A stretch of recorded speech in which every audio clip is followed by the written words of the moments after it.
एक शांत रात में दर्दनाक चीखें, एक शख्स की बेरहमी से हत्या और हत्या करने वाली तीन बहनें जिनकी उम्र महज 17, 18 और 19 साल। आखिर क्या ऐसी वजह थी कि इतनी कम उम्र की इन बहनों ने एक शख्स को इतनी बेरहमी से मार डाला? एक ऐसा हाई प्रोफाइल मर्डर केस जिसने पूरी रशिया गवर्नमेंट को हिला डाला, ना सिर्फ वहां के कानून को बल्कि समाज की सोच को भी झकझोर कर रख दिया। आखिर क्या थी ये घटना? आइए इस घटना के बारे में जिक्र करते हैं और ये सच्ची घटना मैं दावा करती हूं कि आपकी दिमाग को भी कहीं ना कहीं बहुत बुरी तरह से हिला देगी। बात है 27 जुलाई 2018 की। पुलिस को कॉल किया जाता है एक लड़की के द्वारा और वो लड़की कहती है कि मैंने अपने पिता को मार डाला, मैंने आत्मरक्षा के लिए अपने पिता को मार डाला क्योंकि वो हम तीनों बहनों को मारना चाहते थे। पुलिस आती है, पुलिस आकर देखती है कि एक इंसान जिसका नाम मिखाइल खाचत्रियान था, उसकी लाश अपार्टमेंट की सीढ़ियों के पास पड़ी हुई है, जिसकी शरीर पर लगभग 36 निशान हैं हथौड़ों और चाकुओं के, और उसे हथौड़े और चाकुओं से पीट पीट कर मारा गया है। उस लाश के पास खड़ी होती हैं तीन बहनें जिनका नाम है क्रिस्टीना, एंजेलिना और मारिया, और जिनकी उम्र महज 17, 18 और 19 साल है। वो तीनों बहनें डर से सहमी हुई हैं और उनके खुद के शरीर के ऊपर भी चोटों के निशान हैं। पुलिस उन्हें गिरफ्तार करके और अपने कैद में ले जाती है, हिरासत में ले जाती है, जहां धीरे धीरे ये तीनों बहनें सच्चाई बताती हैं पुलिस को, और वो सच्चाई ऐसी कि सुनने वालों के रोंगटे खड़े हो गए, सुनने वालों के दिल दहल गए। जब इन बहनों को पकड़कर हिरासत में लिया जाता है तो रशिया का समाज दो हिस्सों में बंट जाता है। कुछ लोग ऐसे जो चाहते हैं कि इन तीनों बहनों को कड़ी से कड़ी सजा हो क्योंकि इन्होंने प्रॉपर्टी और पैसे के लिए अपने मासूम पिता का कत्ल कर डाला, जबकि एक बहुत बड़ा तबका सड़क पर जुलूस निकालता है और पिटीशन साइन करके गवर्नमेंट को, प्रशासन को भेजता है कि इन तीनों बहनों को जल्द से जल्द बाइज्जत बरी कर दिया जाए, क्योंकि इन्होंने जो किया वो इनकी मजबूरी थी, इनका शौक नहीं था। आखिर ऐसी क्या मजबूरी थी कि तीनों बहनों ने मिलकर अपने पिता को मार डाला? क्या कोई दूसरा रास्ता नहीं था? आइए इस पूरी सच्ची घटना को जानते हैं। बात शुरू होती है 25 साल पहले, जब मिखाइल खाचुत्रियान ओरेलिया नाम की एक लड़की से बस स्टैंड पर मिलता है। दोनों की नजरें चार होती हैं, दोनों में आपस में बातें शुरू हो जाती हैं। ओरेलिया कुछ ज्यादा काम धंधा नहीं करती थी, सेटल नहीं थी, जबकि खाचुत्रियान बहुत ही अच्छे से सेटल था, अच्छा काम कर रहा था, अच्छे पैसे कमा रहा था। इसलिए जब वो ओरेलिया को ऑफर करता है कि वो उसके साथ रहे और शादी करे, तो ओरेलिया झट से मान जाती है। मिखाइल ओरेलिया से चर्च में जाकर शादी करता है, लेकिन उस शादी को कभी रजिस्टर नहीं करवाता, और घर आने के बाद शुरू होती है ओरेलिया के ऊपर घरेलू हिंसा। ओरेलिया पर अक्सर मारपीट की जाती थी। घर के छोटे छोटे काम, जरा सी भी अगर गलती किसी चीज में निकल जाती थी तो मिखाइल झट से ओरेलिया के ऊपर हाथ उठा देता था। यहां तक कि जब ओरेलिया गर्भवती होती है तब भी उसको बार बार मारा पीटा जाता है। थोड़े से दिन के बाद ओरेलिया सरगेई नाम के लड़के को जन्म देती है, जिसका नाम सरगेई रखा जाता है, लेकिन हिंसा फिर भी बंद नहीं होती। ओरेलिया को एक तरह से हाउस अरेस्ट कर लिया गया था। उसे ना किसी से बात करने की इजाज़त थी, ना घर से बाहर निकलने की, यहाँ तक कि उसको अपने खुद के पेरेंट्स के पास जाने की भी इजाज़त नहीं थी। और जब भी उसने ऐसी कोशिश की, मिखाइल ने उसे बुरी तरह पीटा। उसके बाद एक दिन ओरेलिया हिम्मत जुटाती है और बहुत ही ज़्यादा परेशानी की हालत में अपने बेटे को लेकर वहाँ से निकलकर पुलिस के पास पहुँचती है। लेकिन पुलिस वाले मिखाइल को कॉल करके उसे वहीं बुला लेते हैं और मिखाइल पुलिस वालों के सामने ही ओरेलिया को बुरी तरह पीटता है और कहता है कि अगर दोबारा ऐसा किया तो तुम्हें और तुम्हारे बेटे के साथ मैं जो हश्र करूँगा वो तुम अंदाज़ा भी नहीं लगा सकते। मिखाइल एक्चुअली एक अच्छी पहुंच वाला इंसान था, जिसकी पुलिस और प्रशासन में अच्छी पहुंच थी। इसके अलावा एक बड़ी ही विडंबना ये है कि रशिया में घरेलू हिंसा के खिलाफ कोई बहुत स्ट्रॉन्ग कानून नहीं है, जिसकी वजह से पुलिस और प्रशासन अक्सर ऐसे मामलों में जहां घरेलू हिंसा के मामले होते हैं वहां कोई ज़्यादा दखल अंदाजी नहीं करती। बेचारी ओरेलिया के पास और कोई चारा नहीं होता, वो वापस अपने घर में मिखाइल के पास आ जाती है। मिखाइल चाहता था कि वो हर साल एक बच्चे को जन्म दे और घर संभाले, इसके सिवा ओरेलिया का उसकी ज़िंदगी में और कोई रोल नहीं है। थोड़े दिन के बाद ओरेलिया गर्भवती फिर से होती है और एक बेटी को जन्म देती है। इस तरीके से एक एक साल के अंतराल पर वो 3 बेटियों को जन्म देती है, जिनका नाम क्रिस्टीना, एंजेलिना और मारिया रखा जाता है। लेकिन हिंसा का दौर थमने का नाम नहीं लेता।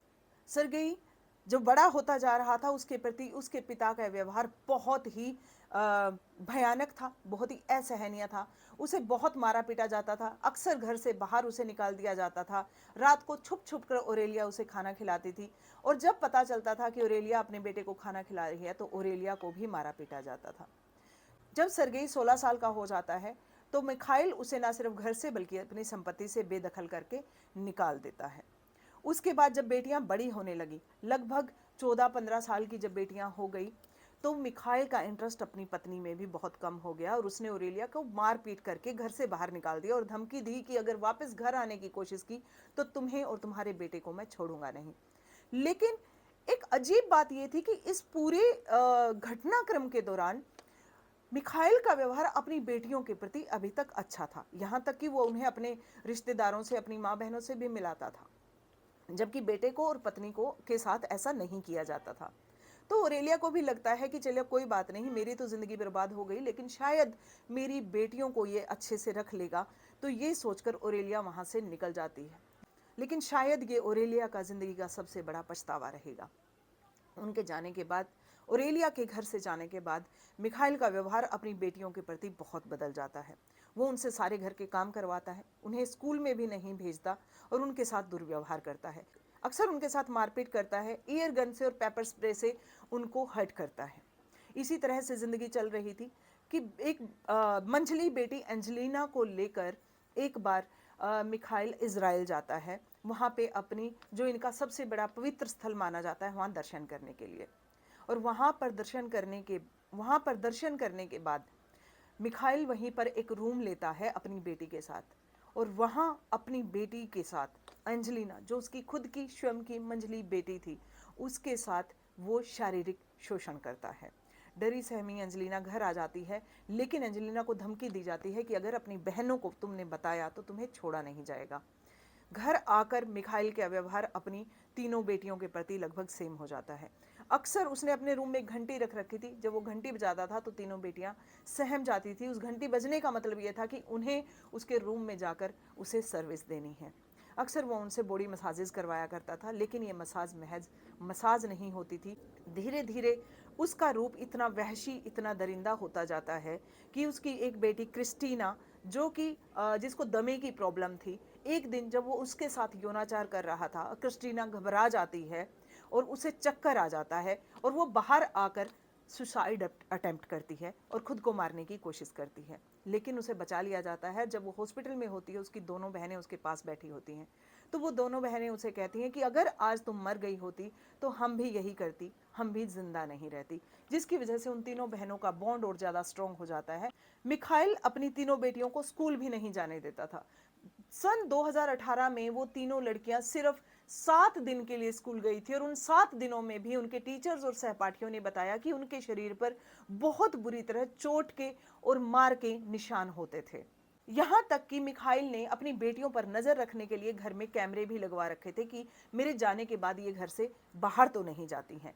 तीनों बेटियों का नरक तुल्य जीवन यापन हो ही रहा था कि एक दिन मिखाइल जब घर आता है और देखता है कि फर्श गंदा है, घर की सफाई अच्छे से नहीं हो रही, तो वो तीनों बेटियों को इतनी बुरी तरह मारता है कि क्रिस्टीना, जिसको अस्थमा की प्रॉब्लम थी, वो बेहोश होकर गिर जाती है और दोनों बहनें बड़ी मुश्किल से अपनी बहन को होश में लाती हैं। उस दिन उनके सब्र का बांध टूट जाता है और तीनों बहनें मिलकर प्लान करती हैं कि आज की रात हमारे दर्द की, इस नरक भरे जीवन की आखिरी रात होगी। रात को तीनों बहनों को यातनाएं देकर और यौन उत्पीड़न करके जब मिखाइल सो जाता है, तो तीनों बहनें उसी के द्वारा किए गए हथियारों को उठा लेती हैं। एक बहन पेपर स्प्रे उठा लेती है, एक चाकू और एक हथौड़ा, और जाकर तीनों उसके ऊपर वार कर देती हैं। मिखाइल जब नींद से उठता है तो एकदम उनके सामने से बाहर की तरफ भागता है। तब जैसे ही वो बाहर की तरफ भाग रहा होता है तो क्रिस्टीना तेज धार चाकू से उसके ऊपर बहुत तेज वार करती है, जिससे कि वो सीढ़ियों के पास जाके वहीं गिर जाता है और मर जाता है। लेकिन वो तीनों बहनें इतनी घबराई होती हैं कि उन्हें लगता है कि कहीं पुलिस हमें समझ ना पाए और हमारे ऊपर ही हत्या का केस बना दे, तो वो तीनों एक दूसरे को भी मार लेती हैं, एक दूसरे को भी काट देती हैं चाकू से, ताकि आत्मरक्षा में इस हत्या को वो साबित कर सके। फिर वो खुद पुलिस को कॉल करती हैं, पुलिस को बुलाती हैं और कहती हैं कि हमारे पिता हमें मारना चाहते थे, इसलिए हमने अपने पिता के ऊपर वार कर दिया। पुलिस उन तीनों बहनों को हिरासत में ले लेती है, जहां धीरे धीरे जब उन बहनों की काउंसलिंग की जाती है तो पूरा केस सामने आता है कि आखिर क्यों उन्होंने ऐसा किया। उन तीनों बहनों की मनोवैज्ञानिक जांच भी करवाई जाती है कि ये सच कह रही हैं या किसी तरह का कोई झूठ है। यहाँ तक कि बहुत लंबा केस चलता है, लोग, बहुत सारे लोग और उनकी माँ उन तीनों बहनों के समर्थन में आ जाती है।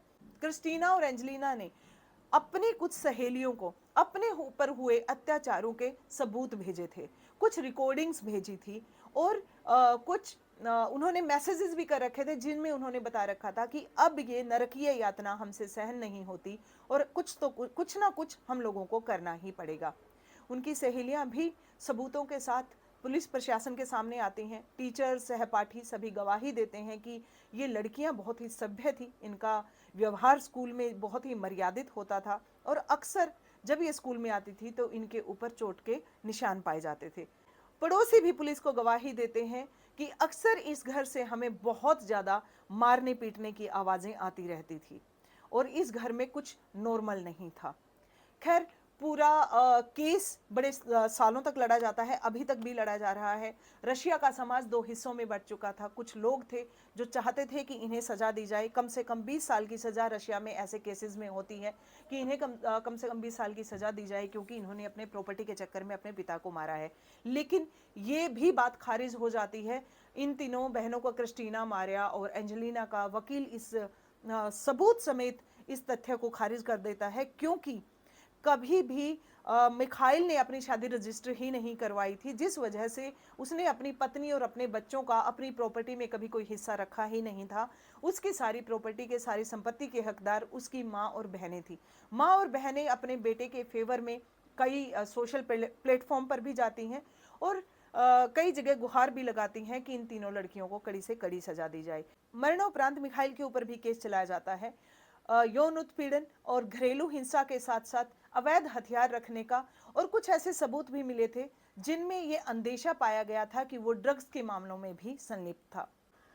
अभी तक भी वहां की कोर्ट किसी फाइनल डिसीजन पे नहीं पहुंची है। ये बहस अभी भी जारी है कि ये हत्या सोची समझी प्लानिंग के तहत की गई थी, एक साजिश के तहत की गई थी, या ये आत्मरक्षा में उठाया गया एक कदम था। अगर उन तीनों बहनों के फेवर में फैसला नहीं आता है तो उन्हें 20-20 साल की कड़ी सजा हो सकती है। और अगर ऐसा होता है तो क्या समाज, क्या कानून इस बात की जिम्मेवारी लेगा कि जब उनके ऊपर वो घरेलू हिंसा हो रही थी, प्रताड़ना हो रही थी, जब इतना बुरी तरह उनके ऊपर अत्याचार किया जा रहा था, यहाँ तक कि उनका यौन उत्पीड़न तक हो रहा था, तब कानून कहाँ था? जिस वक्त ओरेलिया पुलिस के सामने न्याय की गुहार लेकर गई थी, उस वक्त अगर पुलिस ने कोई ठोस कदम उठा लिया होता तो शायद यहाँ तक बात नहीं पहुंचती, यहाँ तक ये घटना नहीं आती। क्या एंजेलिना, मारिया और क्रिस्टीना का वो वक्त वापस आएगा जब वो स्कूल भी नहीं जा पाई? वो तीनों लड़कियों के बारे में कहा जाता है कि वो बहुत ही ज़्यादा सोशल थी, उन्हें स्कूल जाना पसंद था, उन्हें लोगों से मिलना पसंद था और वो ज़िंदगी में कुछ बनना चाहती थी। क्या वो वक्त वापस आएगा? रशिया के साथ साथ ये केस हम सब के दिलों में भी बहुत ही गहरा एक सवालिया निशान छोड़ता है कि आखिर एक रक्षक ही भक्षक कैसे हो सकता है? एक बाप ही इतना दरिंदा कैसे हो सकता है? एक बाप अपनी बेटियों का यहाँ तक कि मानसिक के साथ साथ शारीरिक शोषण कैसे कर सकता है? और अगर कोई ऐसा करता है तो उसके लिए क्या सजा होनी चाहिए? उसके लिए तो शायद मौत भी, हत्या भी, कोई भी कानूनी सजा बहुत कम है। खैर, हमेशा की तरह आप सबसे मेरी एक प्रार्थना, एक इल्तिजा, हालात चाहे जैसे भी हों, अपने अंदर के इंसान को जिंदा रखिए, इंसान बने रहिए। धन्यवाद।